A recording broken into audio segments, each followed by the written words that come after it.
Permitidme que me haga eco en estas palabras de la celebración de nuestro santo patrono, que esta mañana de una manera especial en Azpeitia y mañana, según es costumbre, en el santuario de Loyola, pues han tenido un poco el epicentro de su celebración.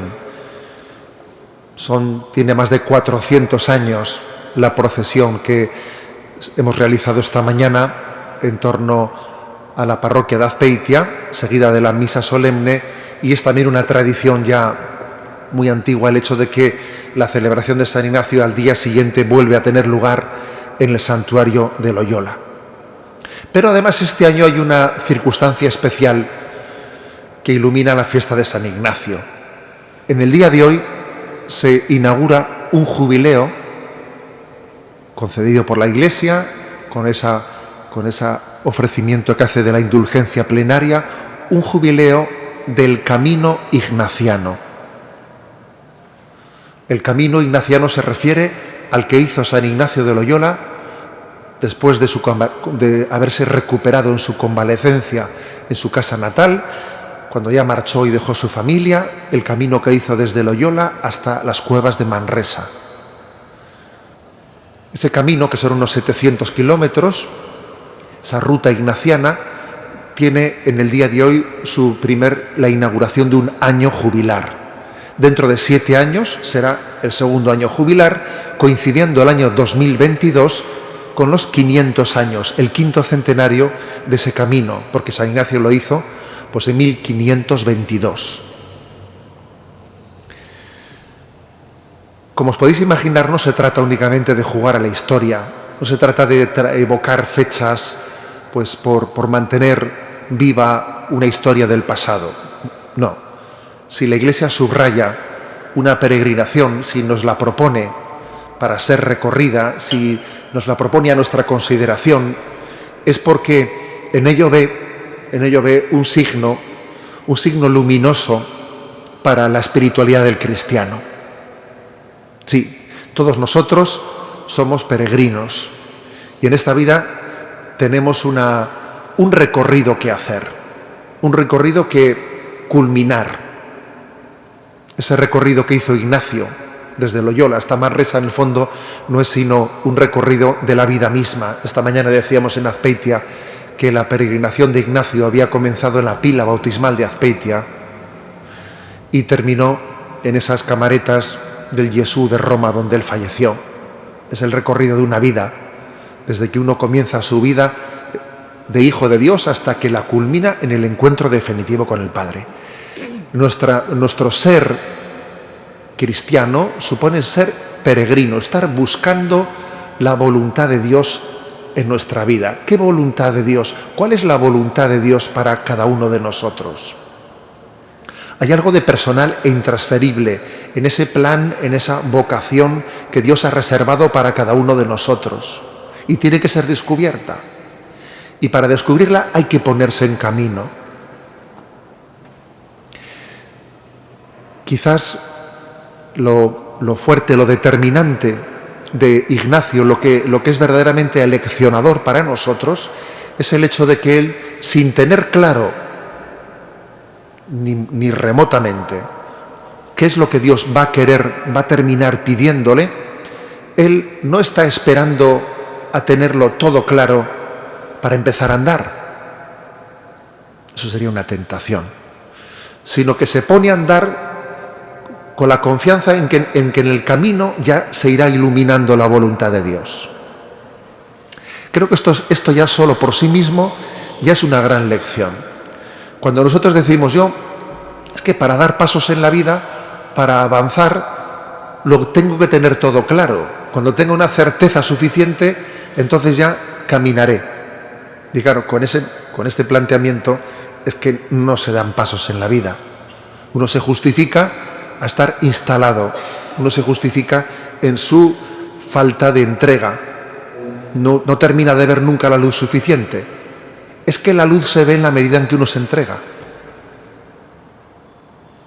Es que el discernimiento de la voluntad de Dios requiere de los pasos anteriores para ir creciendo en certeza interior.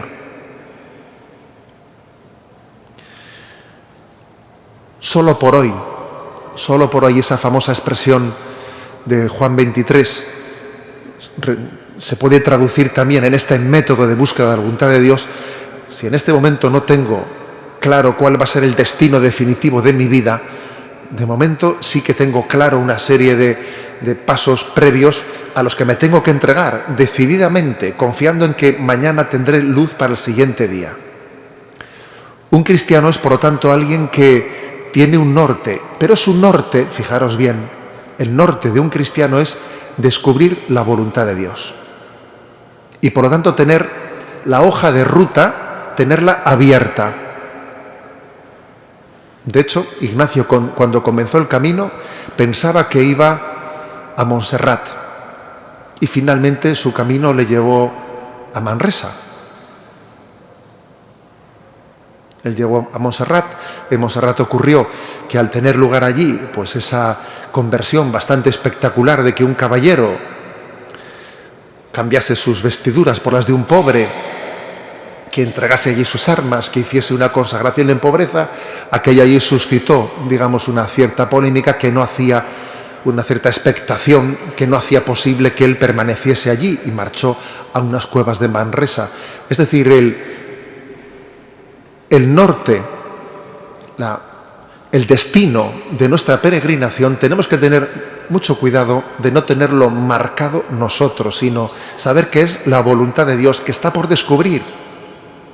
Que uno no quiere decir que caminemos sin norte. Sí, tenemos norte, pero es la voluntad de Dios y no es la mía.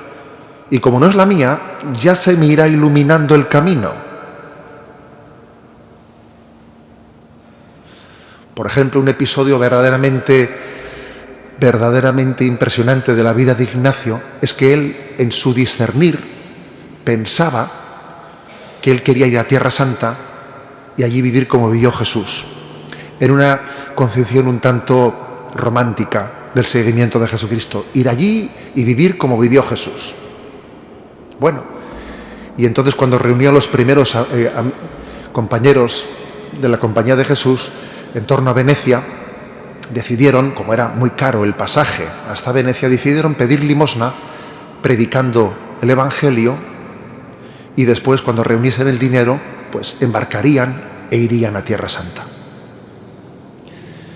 Pero el Señor, yo creo que les hizo entender a Ignacio y a los suyos que ese plan que tenían tenía que ponerlo en manos de Dios.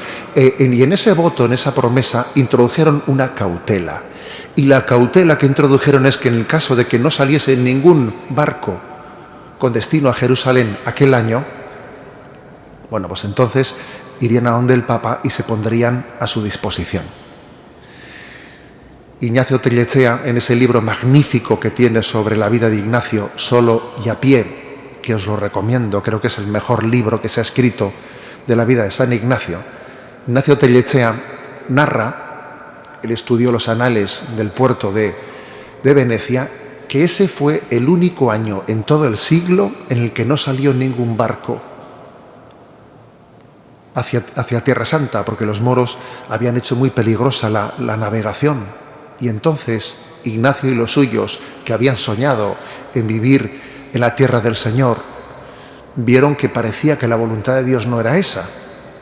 Y entonces, según habían prometido en su voto, en la cautela que habían introducido, se presentaron ante el Papa. Y en esa biografía, Ignacio Tellechea titula este capítulo, dice: soñó en Jerusalén y despertó en Roma. Y esa es la vida de Ignacio y es la vida de cada uno de nosotros, que a la hora de buscar cuál es la meta de nuestra vida, tenemos que luchar entre mis sueños y la voluntad de Dios. Y muchas veces los sueños tienen que ser purificados. Pero también es verdad que para descubrir la voluntad de Dios hay que a veces entregarse, siendo atrevido en lanzarse en ciertos sueños, pero abierto para que sean reorientados, para que finalmente Dios nos descubra su voluntad. Esto es ser peregrino, y esto se aplica a nuestra vida, sin duda, a cada uno de nosotros a nuestro nivel. Ese soñó en Jerusalén y despertó en Roma. Seguro que cada uno de nosotros podía cambiar las palabras y hacer otra aplicación de lo que ha pasado en nuestra vida. Cuando eras joven, tú mismo te ceñías e ibas a donde querías, le dice Jesús a Pedro, pero cuando seas viejo, otro te ceñirá y te llevará a donde no quieras. Tú ven y sígueme. Esa es la peregrinación de la vida. Ese es el espíritu del peregrino. Y eso es lo que la Iglesia quiere enseñarnos cuando inaugura un año jubilar de la peregrinación de Ignacio a las cuevas de Manresa. Vamos a pedirle a nuestro santo patrono, San Ignacio, que acompañe nuestros pasos en el peregrinar de la vida. Ignacio, gure patroia undilla, Jesús en compañía, fundatu eta dezu armatu, ez dagez egetzairik jagarriko zaizunik, inolaz agaurregan gaurko gengunegan, naiz betor Lucifer de Gabruga, utzirik inpernuga,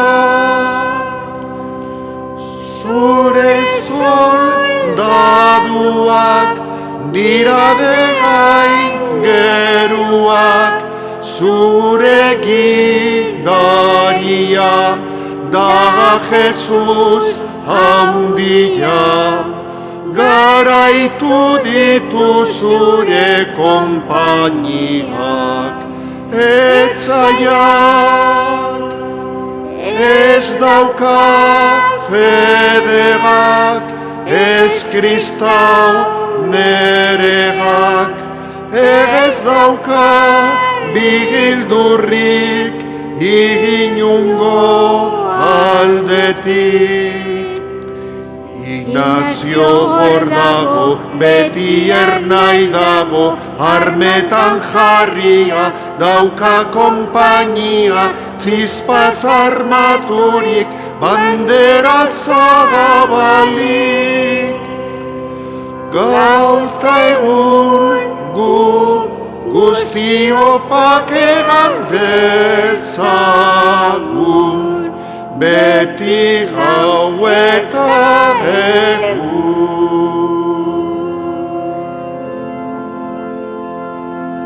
Glorificad a Dios con vuestra vida.